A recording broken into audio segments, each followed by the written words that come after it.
And now, journalists covering today's Madaraka Day celebrations at Raila Odinga Stadium in Homa Bay County were met not with hospitality but hostility.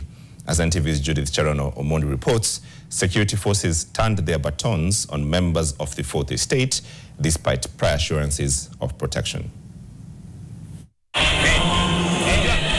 Despite clearly identifying themselves, the three journalists from the Nation Media Group and Royal Media Services were assaulted by security personnel tasked with managing access to the venue. Struck with batons, they sustained injuries to their arms and legs while waiting to be cleared. This shockingly came just days after journalists were assured of their safety in a formal security briefing. It raises troubling questions. Who failed in their duty? Why was the media singled out? When they started hitting us, they didn't care if you were male or if you were female.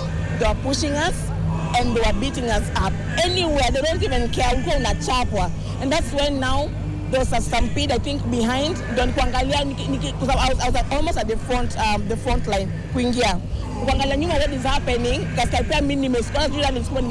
that's when I sprained my leg. Mabel Acheng's leg was injured when a General Service Unit police officer hurled her to the ground. A Fantas minor of Royal Media Services was also struck with a baton, sustaining a hand injury. Mimi nikaanguka, nikapigwa rungu, despite having the accreditation, nikapigwa rungu kwa mkono, and that's how it fractured. Juu nimeenda pale hospitali pale, nikafanywa first aid. In the meantime, George Kieru and fellow journalist George Odiwar lost valuable equipment, including a laptop and a mobile phone. And I think among them kulikuwa na goons. And I had my tripod and my camera and then a laptop bag. So mtu alifungua akachukua laptop yangu na akaenda nayo. So by the time I realized it was too late. Nilipofika hapa nikapata kuna vurugu kwenye lango kuu. Na hapo watu walianza kurusha polisi mawe, kulikuwa kuna mvurugano. Hiyo wakati nilikuwa nimebeba hizi vifaa vyangu vya kufanya kazi. So nilivishikilia, lakini kwa bahati mbaya kuna mtu ama watu waliweza kuingiza mkono kwenye mfuko wangu, wakachukua simu.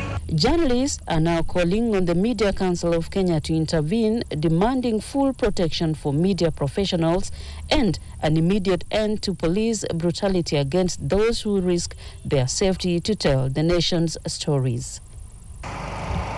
This is not the first time that journalists are being assaulted by the security operators. Begging the question, where did the journalists go wrong? Why are the security personnel so angry with the journalists?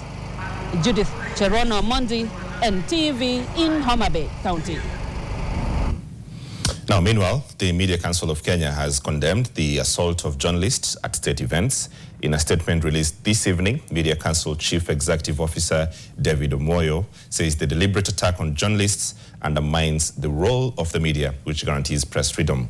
He says it is unacceptable for accredited media practitioners to beg for access to state events. We will keep up with that story here on NTV Tonight.